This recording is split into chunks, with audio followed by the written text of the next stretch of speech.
definitely one of the more serious misconducts along with sexual misconduct. Unfortunately, there's just not a lot of stats or data about this. There's a little one I found about how 80% of assaults on correction professionals do happen in max security prisons. It is an important issue. We do have indicators about who's more likely to use force, and those indicators are age, gender, background, and work location, and this comes from correctional staff attitudes regarding the use of force in corrections. Continuing on this, responses, disciplining, firing someone, or taking their employment into question, using an employee tracking system. As I mentioned before, this just kind of helps see where someone is and if they're doing appropriately overall. As well as training again. Training is so important, as well as training for employees who might be at risk.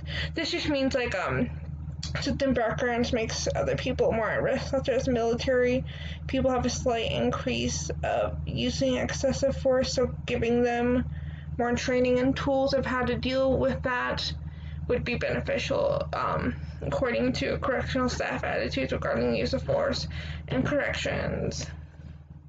Strain theory, this was the interesting theory I came across. Kind of the main theory is that if you lower inmate strain by giving them more control over the situation, kind of slowly, and responding to them over that, it would increase both inmate strain and employee strain, as employees would not have as much conflict with inmates, and it would lower employee misconduct. Still a lot of research that needs to be done with it. It's happening in Dutch prisons, but I don't see it happening in American prisons anytime soon. This is managing misconduct, prison management. Bullying misconduct, like any job field, you're gonna find this. Low graph, non-bullied, verbal bullied, and a slight physically intimidated bullying. Corrections does have a slightly higher bullying than other fields.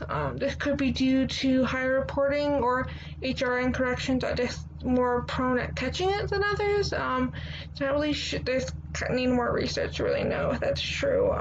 Bullying behind bars, and responses to bullying. Removing access, so getting the bully away from their victims is important. Educating employees how they should and how they should treat each other and what's tolerated, what's not. Encouraging victims to report, as well as reducing workplace silence, not letting other people, not covering for other people, kind of getting rid of that toxic workplace culture that we've talked about before in class. This is from bullying behind bars. Job satisfaction response. This is one little theory I came across that I liked, that people more satisfied with their jobs are not gonna do as much misconduct. I think you probably see this in all fields, but it is really interesting. So the ways to response to this is checking in on employee satisfaction and stress,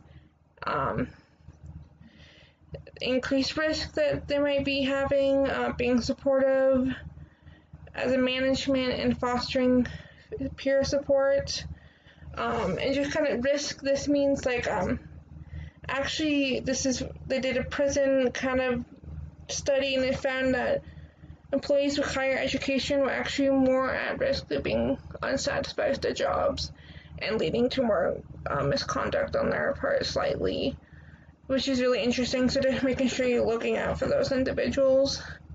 And this is from Satisfaction in the Jail, exploring the predictions of job satisfaction among jail officers. And here are my 3 questions. I think I'm almost out of time. Also, of course, post them on my discussion board. Thank you guys so much for listening to me. Hope this was interesting and educational for you. Thank you.